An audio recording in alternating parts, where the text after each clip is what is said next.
Shira POV. Happy birthday po sir. Tumayo ako at pilit pinasigla ang tinig sa harapan ni Norman, nang lumapit ito sa mesa kung saan ako naroroon.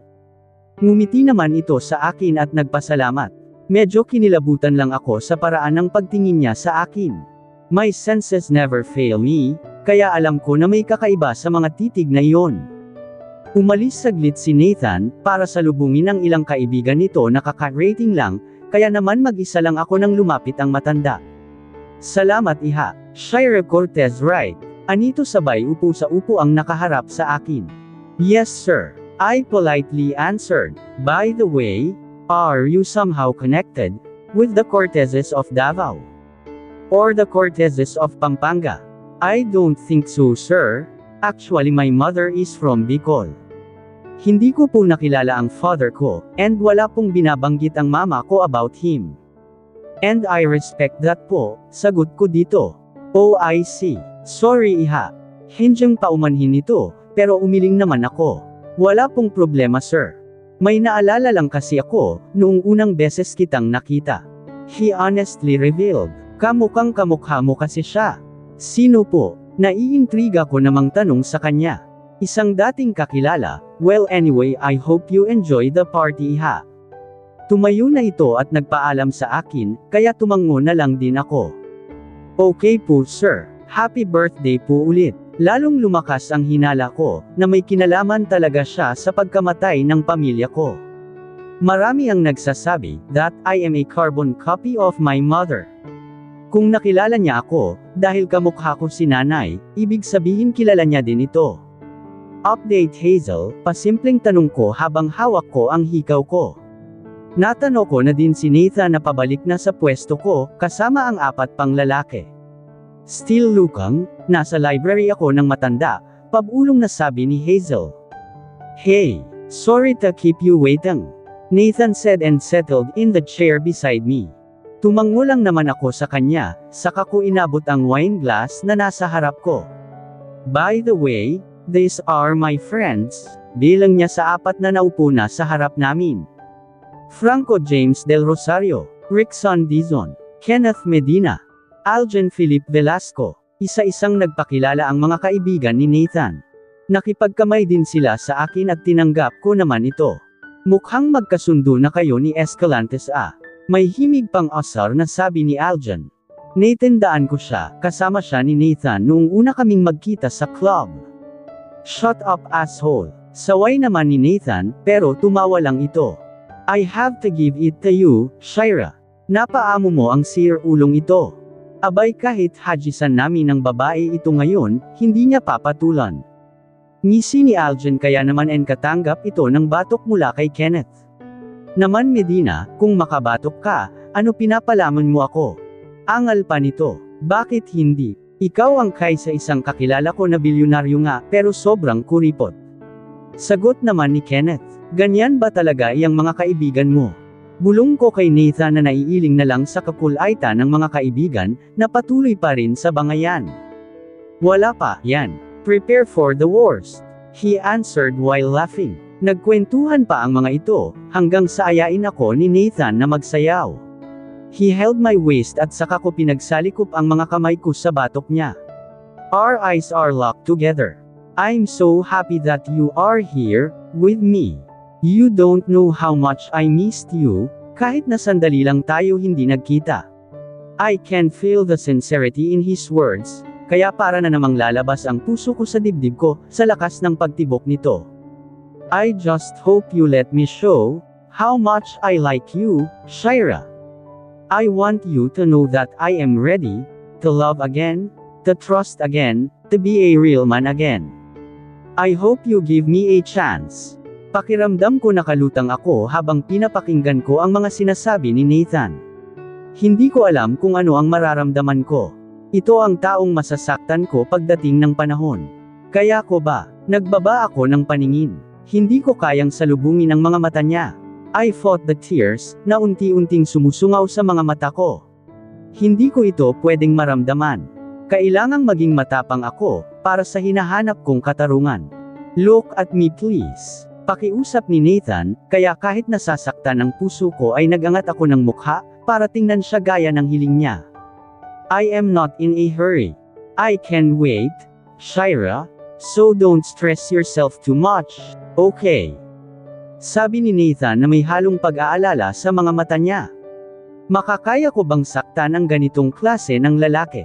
Alam kong hindi ganun kadali ang mag-open up sa isang tao, na kailan mo lang nakilala, pero para kay Nathan ginawa niya iyon, para sa akin.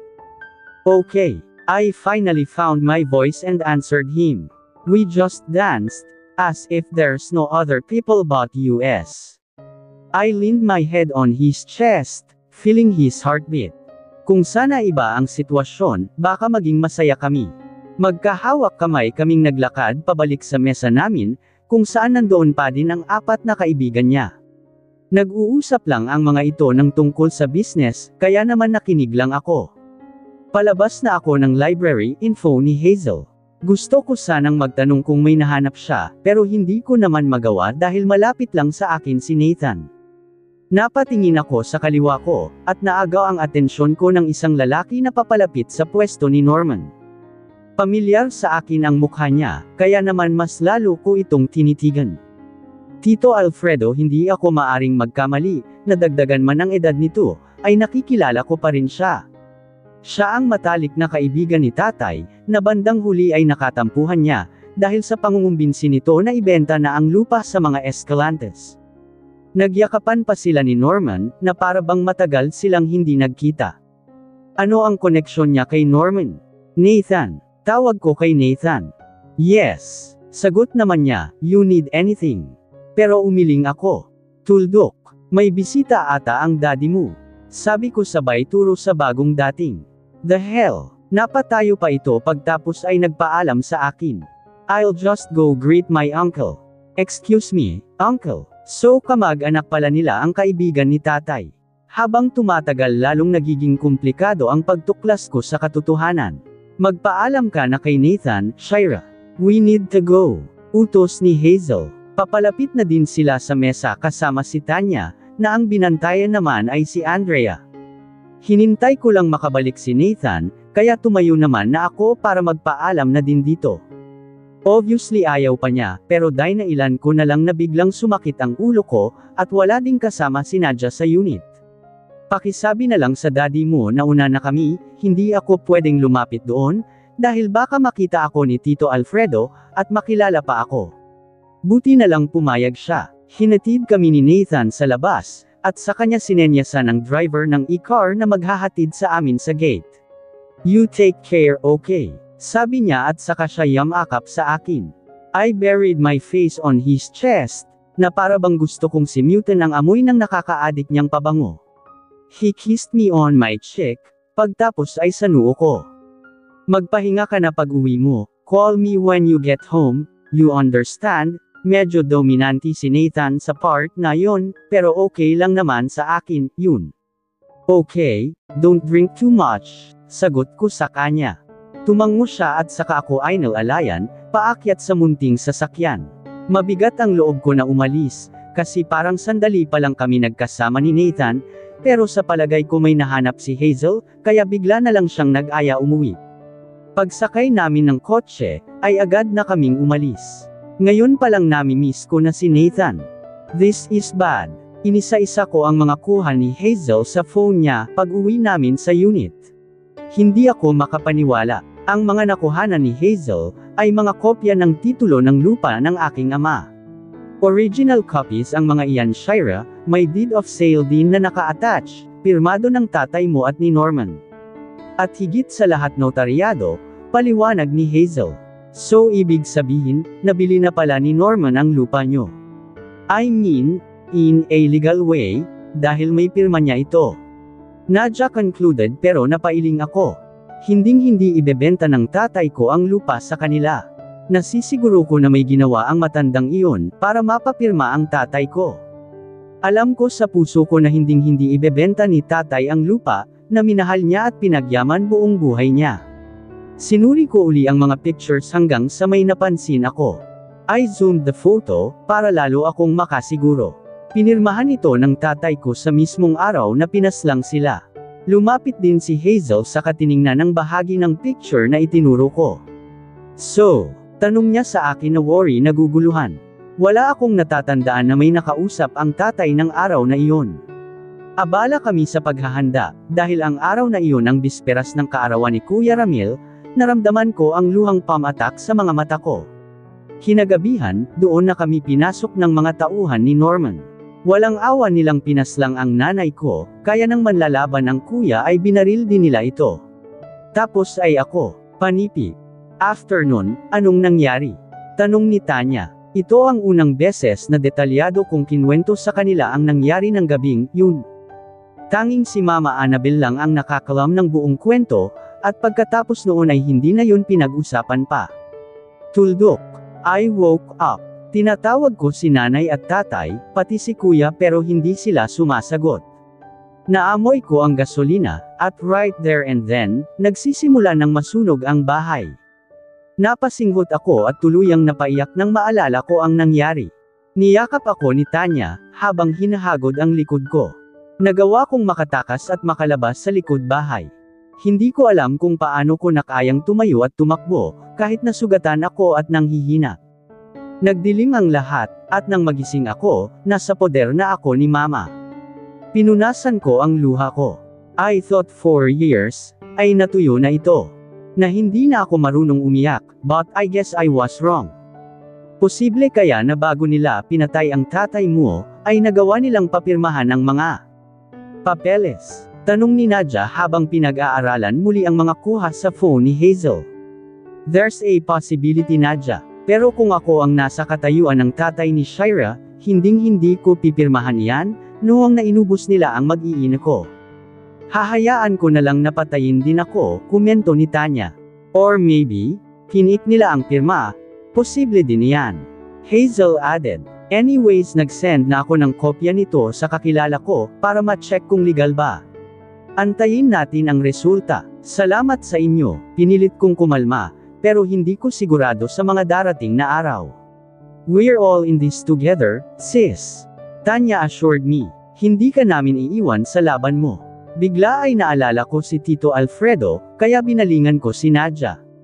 Nadia, try to search info about Alfredo Romano. Baka sakaling may makalkal ka na makakatulong sa misyon. Bagong character, she asked saka nagsimulang magtipa sa laptop niya. Kaibigan siya ni tatay, siya ang pilit kumukumbinsi kay tatay na ibenta ang lupa sa mga Escalantes. Hindi pumayag ang tatay ko, kaya nagkaroon sila ng alitan. Kwento ko sa kanila. Huminga ako ng malalim. Nakita ko siya sa party kanina. May koneksyon siya sa mga Escalantes, lalo pa at tinawag siyang uncle ni Nathan. Oh, tango ni Nadia, na nakatutok pa din ang mata sa laptop niya. Bingo! Tumayo si Nadia at nilapag sa harap ko ang laptop. Siya ba yan? Tanong niya kaya sinuri kung mabuti ang larawan, na nahanap ni Nadia sa system namin. Napatango ako kaya kinuha na ni Nadia ang laptop, at nag-type, saka inisa-isa ang mga importanteng detalye tungkol kay Tito Alfredo. Half-brother siya ni Norman Escalantes. Anak ng tatay niya sa labandera nila. Lumaki sa poder ng mga Escalantes, matapos iwan ng nanay niya. 4 na taon ang tanda ni Norman sa kanya, at tinanggap siya ng nanay ni Norman, pero hindi pinagamit sa kanya ang apelyidong Escalantes, ayon sa kondisyon ng babaeng Escalantes. Pakiramdam ko sisabog ang utak ko sa mga impormasyong narinig ko. All the while, pinapalkot lang pala niya kami, at nagpanggap pa na isang kaibigan. Hear this out, dagdag pa ni Nadia. Nalulong sa bisyo at sugal. Maraming pinagkakautangan hanggang sa nakulong, sa kasong murder. Nang makalaya ay napabilang, at naging isa sa mga lider ng malaking sindikato sa Maynila kaya hindi siya mag-alaw.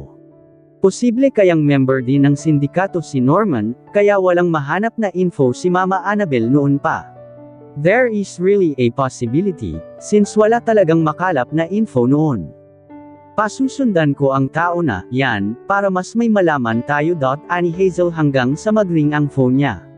Damian, nakakunot noo ito habang kausap ang nasa kabilang linya, sige, pupunta kami dyan. Pagkababa ng phone ay inutusan niya kaming magbihis, dahil may lakad kami ngayong gabi. Hindi na kami nagtanong, at sumunod na lang sa aming leader. Nagsuot lang ako ng skinny jeans at shirt na hapit sa aking katawan. Leather boots at jacket, ang karaniwang suot ko sa mga lakad na ganito. I checked my gun, para siguruhing loaded ito bago ko isukbit sa likuran ko. Isang oras din ang biyahe, hanggang sa marating namin ang isang gusali na pag-aari ng organisasyon. Nasa tagong bahagi ito sa dulo ng Maynila, at walang nakakapasok na kahit sino dito, maliban sa mga miyembro. Pagbaba ng kotse ay dumiretso na kami sa loob. Nakakalat ang mga tauhan ni Mama Annabel. Siguro ay importanteng tao ang nasa loob. Natitiyak ko na may bihag ang grupo, kaya kami nandito ngayon, dahil ito ang purpose ng lugar na ito.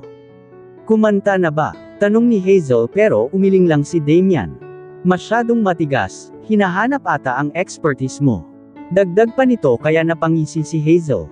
Hindi lamang leader ng Amor Quattro si Hazel, dahil magaling din ito sa larangan ng torture. Siya ang lubos na sinanay ni Mama Annabel sa ganitong larangan, dahil may mahabang pasensya daw ito. Magaling din si Hazel sa long-range shooting, kaya isa din siya sa best sniper ng grupo kasama ni Tanya. Ako naman ay sinanay mang-akit ng mga target namin, dahil kakaiba daw ang ganda ko ayon kay Mama.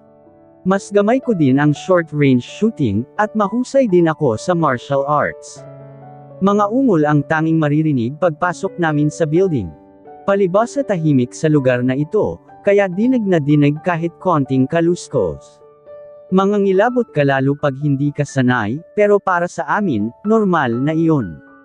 Agad na nilapitan ni Hazel ang isang bihag.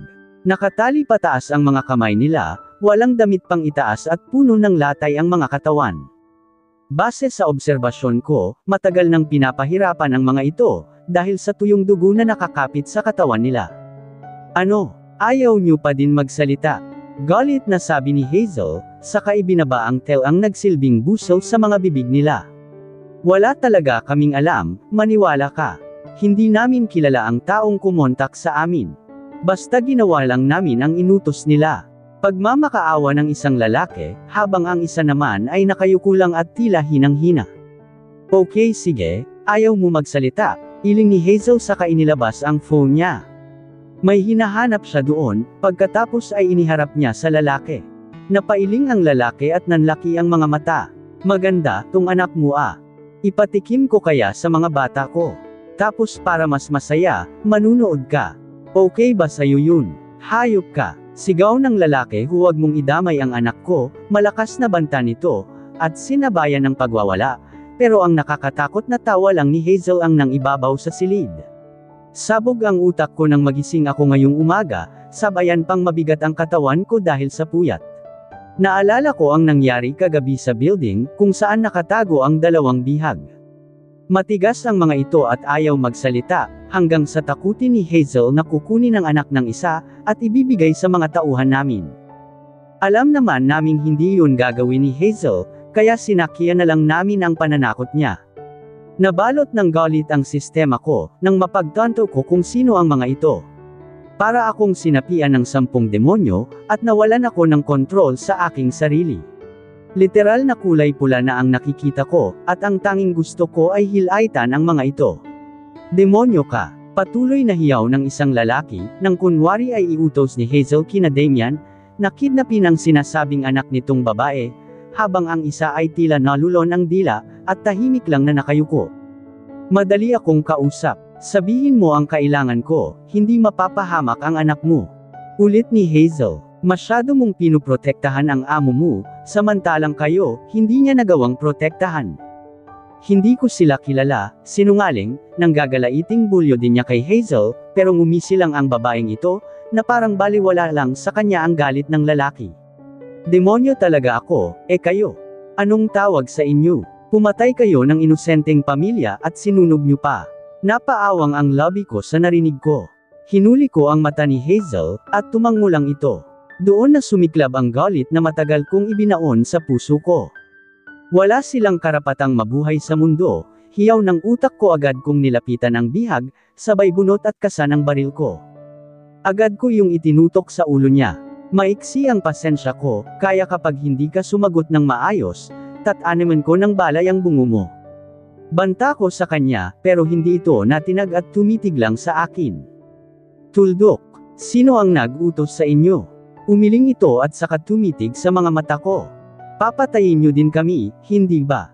Bakit ko sasabihin? Nakangising aniya. Kuya, hiyaw ng lalaking katabi niya, nang lumayo ako at polanan ito ng bala. Wala talaga akong pasensya sa mga taong matigas ang ulo. Lumungay-ngay ang ulo nito, kaya lalong nag-hysterical ang kasama niya. Ikumusta mo ako kay Satanas?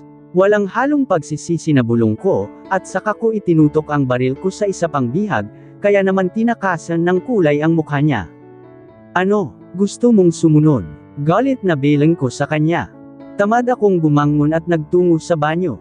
Wala akong balak maghilamos o maligo, dahil tamad na tamad talaga akong kumilos. Agad akong lumabas pagkaihi ko, para magtimpla ng kape. Iyon ang kailangan ko para magising ang diwa ko. Halos nakapikit pa ako pagpasok ko ng kusina. Sabog ang buhok, dahil kahit magsuklay ay di magawa. Naririnig ko ang tawanan ng tatlo, kaya napaisip ako kung anong oras na ba at maaga ata silang nagising. Good morning, Shaira, pakiramdam ko binuhusan ako ng malamig na tubig, nang marinig ko ang boses na yon. Agad kong idinilat ang mata at nakita ko si Nathan, na nakasandal sa counter at nakikipagkwentuhan sa tatlo. Hinusot ko pa ang mga mata ko, para makasiguro na di ako namamalik mata, kaya lalong nagtawanan ang tatlo. Dinalhan tayo ng breakfast ni Nathan. Nadja grinned while sipping her coffee. Girl, natulala ka na dyan. Buska naman ni Hazel, kasi hindi ko talaga makuhang magsalita. Bakit naman kasi nandito si Nathan, at sobrang gwapo pa niya sa suot niyang gray fitted shirt at black maong pants. Uso ang maghilamos sis, sinenyasan niya pa ako na lumabas sa kusina. Mag-ayos ka na para makakain na tayo. Kanina pa si Nathan dito oh. Baka magutom yan iba ang kainin. Panipi. Tila naman ako nagising sa pagkatulala, kaya agad ko inayos ang buhok ko at pinadilatan sila ng mata. Bakit kayo ba naghilamos na? Wala lang kasi akong masabi kaya yun ang lumabas sa bibig ko. Ay oo naman sis, fresh na ang tahong ng mga lola mo. Ready to fight. Napasimangot ako sa sagot ni Tanya. Bruha talaga itong babae na ito. Di man lang nahiya kay Nathan. Sige na, mag-ayos ka na no. Huwag kang mag-alala, ang kay Juan ay kay Juan. Ang kay Pedro ay kay Pedro. Sabay tawa pa ni Nadja kaya lalo akong nenas. Pipahit na sana ako papasok ng kwarto, pero bigla na lang ako nilapitan ni Nathan. Dahan-daang nilapit ang mukha nito sa akin, kaya agad na tinakpan ko ang bibig ko. Diyos ko, hindi pa nga ako nagsisipilyo, mukhang manghahalik na. Pero umangat ang labi niya sa tenga ko sabay bulong. Next time, wear your brush Shaira. Nakaka-distract, buti sana kung ako lang makakakita niyan. Nanlaki ang mata ko sabay takip sa dibdib ko. Kulang na lang lumubog ako sa kinatatayuan ko. Nakakahiya wala nga pala akong bra, kaya agad akong nagtakbo papasok ng kwarto. Malay ko bang nandyan siya. Nakakainis lalo pa at nagtawanan na naman ang tatlong bruha. Nakakahiya. Agad kaming kumain ng agahan, pagkatapos kong maligo, at magmukhamang disente sa harapan nila. Panay ang asikaso sa akin ni Nathan, kaya naman tumataba ang puso ko. Habang tumatagal na nakakasama ko siya, parang mas lalong magiging mahirap para sa akin na iwan siya. Umalis ang tatlo at susundan daw nila ang galaw ni Tito Alfredo, kaya naman itong si Nathan ay inaya akong umalis ng bahay. Saan ba tayo pupunta? Tanong ko habang inaayos ang seatbelt ko. Somewhere, sagot nito at saka nagsimulang magmaneho. By the way, bakit hindi ka nag-text sa akin kagabi? I was worried. Pagdating namin sa bahay mula sa building, ay nakita kong tadtad ng tawag at text ang phone ko. Hindi ko na yun sinagot, dahil okupado ang isip ko sa mga bihag namin. I'm sorry, Nathan. Nakatulog kasi ako agad pagdating ko. Pagdadahilan ko, it's okay baby. Are you okay now? Malambing na tanong ni Nathan. Yes, I am. Pilit kong pinasigla ang tinig ko, kahit pa hindi ako sigurado kung totoo na, yun, ilang oras din kami bumiyahe, hanggang sa marating namin ang isang bakanteng lote. Elevated ito na tamang-tama lang para matano mo ang magandang tanawin ng Tagaytay. Ang ganda. I can't help but appreciate the place. Mukhang alaga din ito sa linas, kaya walang makikitang damong ligaw sa paligid. Is this yours? Yup. Actually ito ang unang property na nabili ko, from my first paycheck, buhat nang hawakan ko ang TGC. Ano ang balak mo dito? In my mind I am imagining, kung ano ang magandang style ng bahay na pwedeng itayo dito. Gumana ang pagiging architect ko, and I have many great ideas popping in my mind. Yes, professionally, I'm an architect. Pinag-aral kami ni Mama Annabel, para naman may fallback kami pag umalis na kami sa grupo, at ang pagiging arkitekto ang kinuha ko, dahil ito talaga ang pangarap ko noon pa man. Nagawa kong pagsabayin ang pag-aaral, at ang paglilingkod sa grupo hanggang sa makatapos ako. Actually balak kong patayuan ito ng summer house. Bakasyunan ba? Para pag stressed ako sa trabaho, o gustong magbakasyon ng pamilya ko may pupuntahan kami. He answered at nang lingunin ko siya, at nakatanaw din ito sa magandang view sa harap namin. Bakit di mo pa sinisimulan? Naisip ko kasi matagal na ito, tiyak na nasa pangalan niya pero hinayaan niyang nakatenga. Well, I'm actually waiting for the perfect person to handle this, sabi ni Nathan, then he held my hand and looked at my eyes. Napalunok ako while staring back at his beautiful face. Shira, I know I said that I will wait. I just want you to know that I love you. I know in my heart, na ikaw ang gusto kong makasama in the future. I just want you to know how I feel, puno ng damdamin na sabi ni Nathan. Nathan, hindi ko makapa ang salitang dapat kong isagot sa kanya. Alam kong hindi maganda ang tingin mo sa akin. But as I've said I'm ready. I'm ready to be a man that you deserve. I promise I won't hurt you. Ikaw lang Shira, you made me live again, and you made me believe that I can love again. I held back the tears that is about to fall. Ito na yata ang pinakamahirap na misyong napasok ko. Dahil itanggi ko man, sangkot na ang puso ko. I'm ready to wait. Hihintayin kita and if you decide to hold my hand, I will never let it go. He kissed my hands, and I closed my eyes. I feel like my heart will burst with so much joy. I hope we can build this place together, and make it our own. I'm speechless. Isinama ako ni Nathan sa penthouse niya pagkagaling namin sa Tagaytay, namasyal muna kami at doon na rin kumain ng tanghalian. Isa sa specialty ng lugar ang bulalo, at hindi namin iyon pinalagpas ni Nathan. Pansamantalang nawala ang mga iniisip ko ngayong araw na ito. Masasabi kong iba ang nagagawa ng presensya ni Nathan sa akin. He can make me feel calm and relaxed. Pinag-isipan ko din ang mga sinabi niya at hindi ko maiwasang mangamba. Natatakot ako. Ayokong ipakita sa kanya ang nararamdaman ko, dahil alam ko na walang pupuntahan ang relasyon na bubuuan namin. Kailangan ko siya para sa misyon ko, pero hindi ko inaasahang mahuhulog ako. Oo tama, alam ko sa sarili ko na may pagtingin na ako sa kanya, pero one way or another, I will definitely hurt him. Ako ang papatay sa ama niya, pag napatunayang siya ang utak sa lahat ng naganap sa pamilya ko.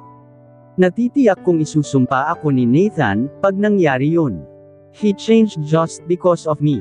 Kaya paano na lang siya pag dumating ang araw, na kailangan ko ng lumayo pagtapos ng misyon ko? How will he handle it? Am I that heartless para gawin ko yun sa kanya? With him I can be that little Rhea na natatakot, nasasaktan, and all the emotions, na kayang kong itago bilang si Shira Cortez. I sighed. Pwede ba akong maging makasaril kahit ngayon lang? Pwede ba akong sumubok magmahal, at maging masaya kahit sandali lang?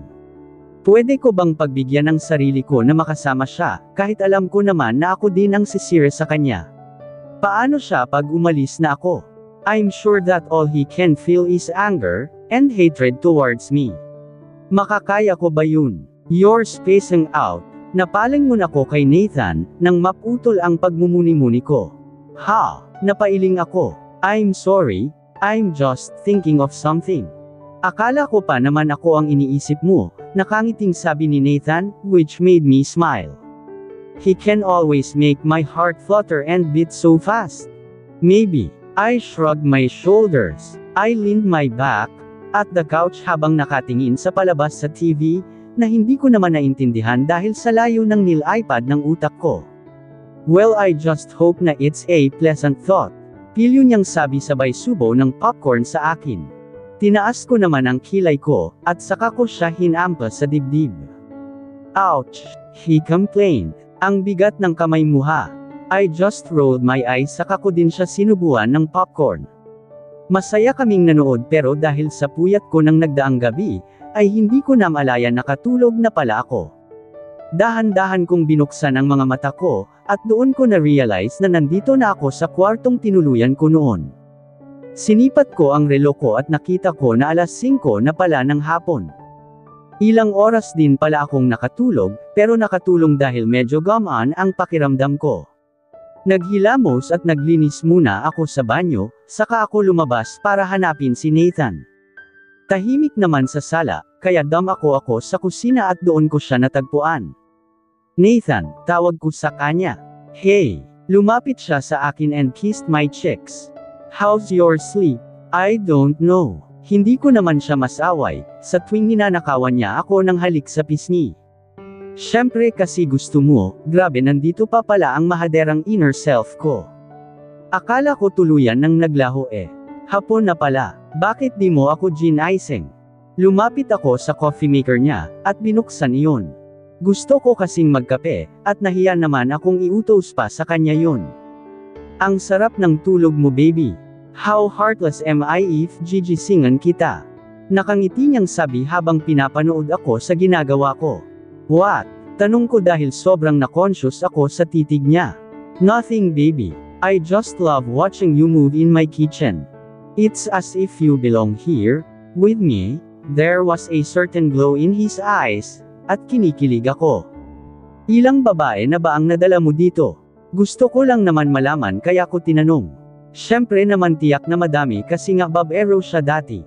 None. Sagot ni Nathan, of course aside from Andrea.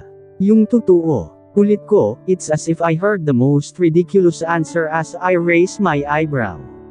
Nagtanong ka, sinagot ko. He walked close to me and held my hand. Kissed it for a brief moment, then he sighed. Madami akong naging babae, if I have to be honest, but I don't bring them in my personal place. Napatitig na naman siya sa akin. I have a lot of place, where I can have them but definitely, not here. As I've said ayoko ng complications, make love lang at walang feelings whatsoever, so I don't like them to know my space. Napatango ako sabay bawi ng kamay ko, dahil okay na ang kape sa iniintay ko. Pero nanigas ako nang yakapin niya ako, from behind and settled his chin on my shoulders. Ikaw lang ang dinala ko dito baby. Believe it or not, that's true. I have 3 penthouse in the metro, pero ang isang ito, this is my home.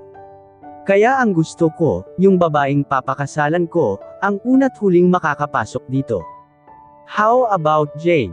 Ayun na nga, nautol pa ako sa pagbanggit sa pangalan ng first love ni Nathan. Wala pa sa akin ito noong panahon na kami pa, because I'm still with my parents back then. He lazily answered, okay, magkakape ka ba? I am really uncomfortable with our position. Siguro naramdaman ni Nathan, kaya lumayo siya. Yes please. Nakatanaw kami sa labas ng penthouse ni Nathan, habang nagkakape. May balcony ito at may 2-seater glass table, na masarap tambayan pag ganitong hapon. What if magkita ulit kayo ni Jade? I don't know kung bakit ko na-bring up ang topic na yun. Somehow I feel pain, kapag naiisip ko kung gaano kasakit ang ginawa nito kay Nathan. Why do you ask? He sounded cool, though na parang wala lang naman kung pag-usapan man namin. Wala naman. Naisip ko lang, paano kung bumalik siya? At bigla mong marealize na siya pa rin ang mahal mo.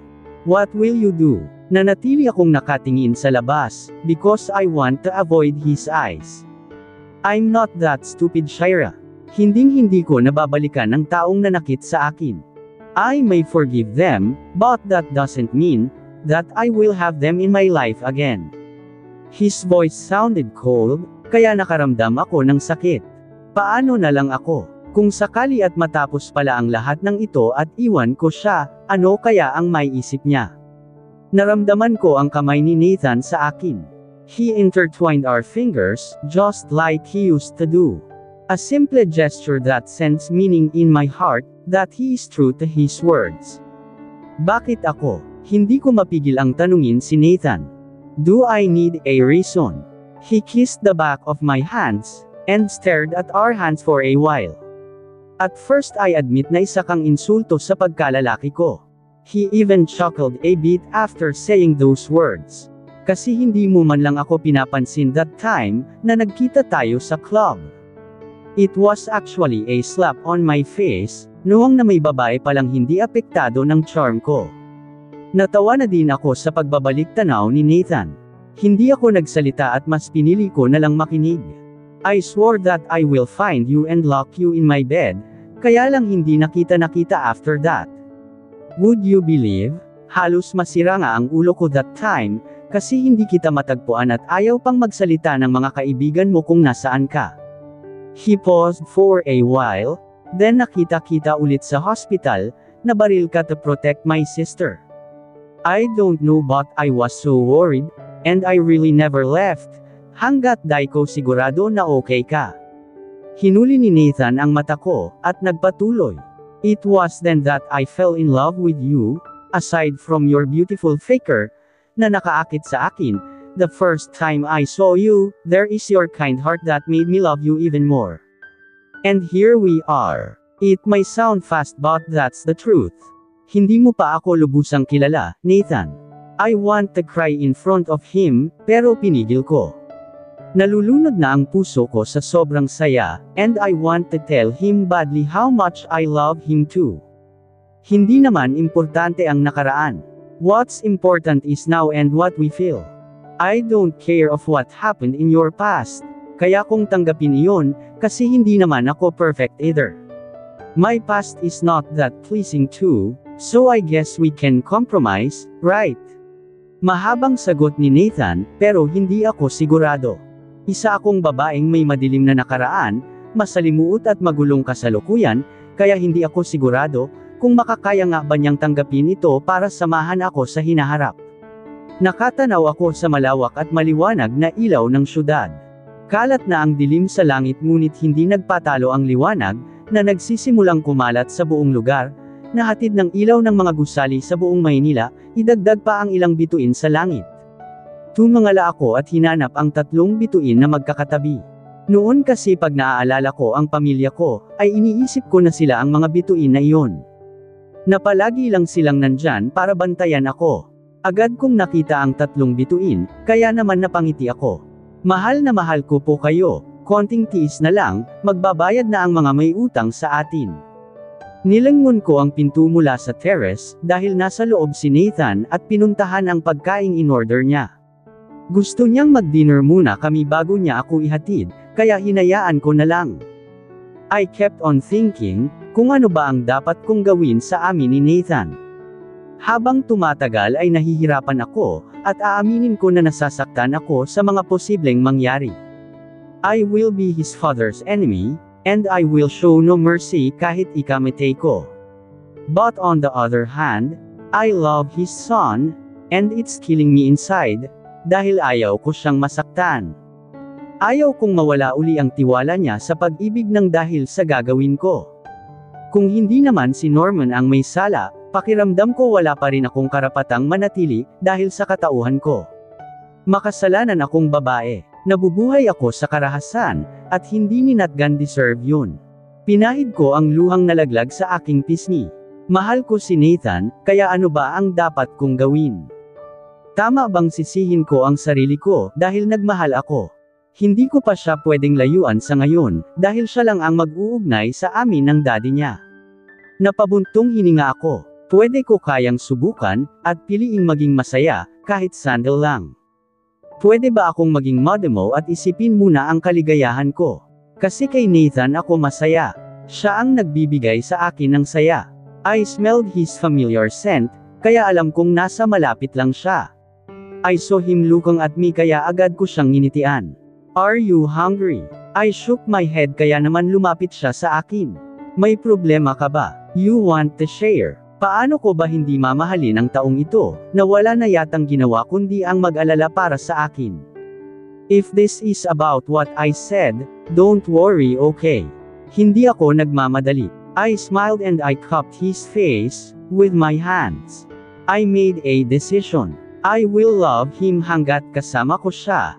Ang maybe love him for the rest of my life, kahit pa ang kapalit nito ay habang buhay niya akong kamuhian.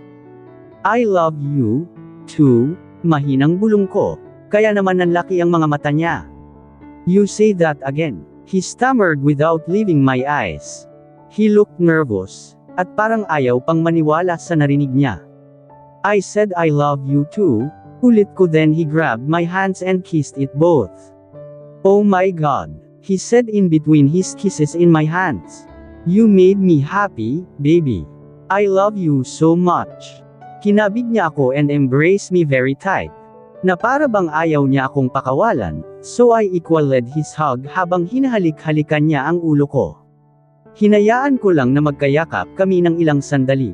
Gusto kong maramdaman ang init ng yakap ni Nathan, na nagbibigay sa akin ng kapanatagan. Matagal kong pinagkait sa sarili ko ang ganitong pakiramdam, at kahit sandali lang, if everything settles, then I can say that even for a while, naging kamahal-mahal at nagmahal ako.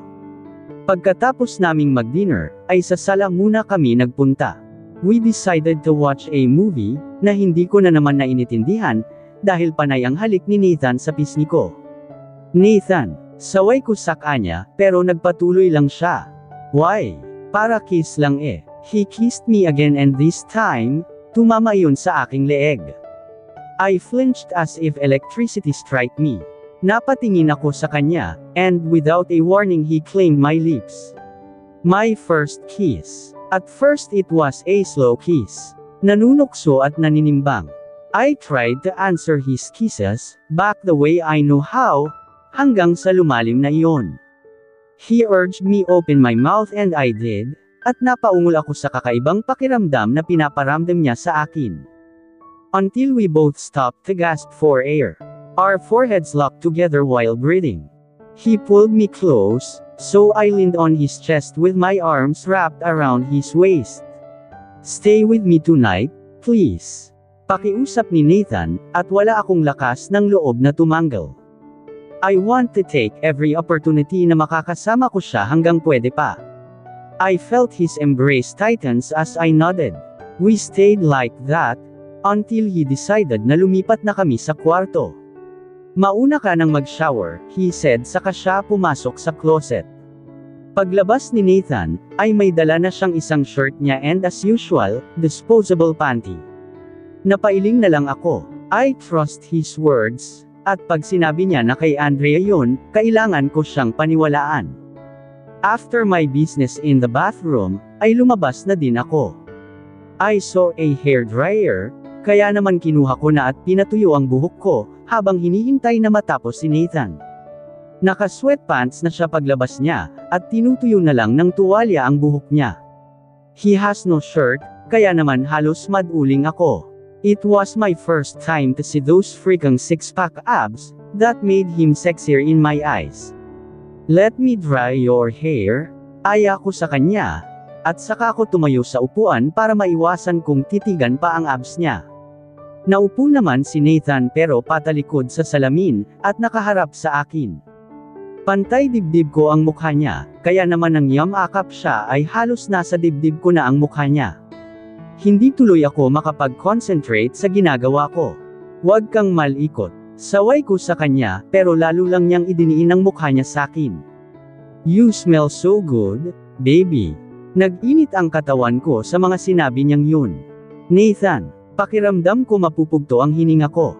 Kinuha niya ang hairdryer sa kamay ko, at inilapag iyon sa vanity table. At saka ako hinayla palapit sa kanya. My cheeks burned, lalo na nang ma-realize ko ang posisyon naming dalawa. Nakabakaka ako paarap sa kanya, habang yakap niya ako.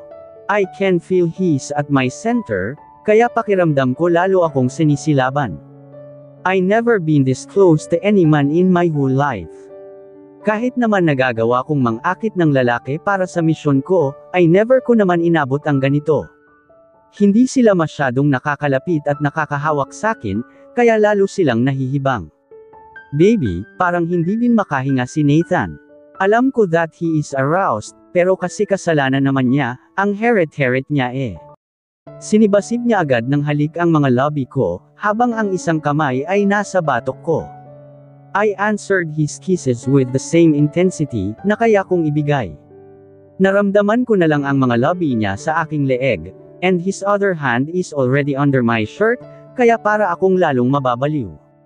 I moaned his name as if my life depends on it. Hinalikan niya uli ang mga labi ko ng mariin, at pagkatapos ay inayos niya ang t-shirt ko na nakaangat na. Let's sleep, sabi ni Nathan, at saka siya tumayo at naglakad papunta sa kama, while still carrying me. Inihiga niya ako ng maingat sa kama, at saka kinumutan. He went on the other side, and he pulled me closer to him. Yamakap ako sa kanya and I felt his lips on my forehead. Naisip ko magaling siyang magpigil. And I admire him more for that. I love you, he said, kaya lalo akong sumiksik sa kanya. Maybe you are wondering why I stopped. Napaangat naman ang mukha ko para matingnan ko siya. Bakit nga ba? Akala ko ba maganda at kaakit-akit ako? Bakit nga ba, Nathan? Tanong ko sa kanya. He again kissed my forehead. I want to have you when you are ready, baby. Nararamdaman ko na natatakot ka pa. And I don't want to force you into doing that. Kudlit. He sighed. Alam ko na mahirap sa kanya iyon bilang lalaki, pero siya naman ang huminto. Kasi if he wants to do it now, I will surely give in to him. I want to make him happy, that's the least I can do before I crush him to pieces. Good night, baby, I love you so much, he whispered. Good night, Nathan, I love you too, so much. I answered. At dito na po nagtatapos, ang ika-4 na kabanata ng ating kwento, at sanay muli niyo po akong samahan, sa mga susunod pang kabanata. Maraming salamat po, ingat po, tayong lahat.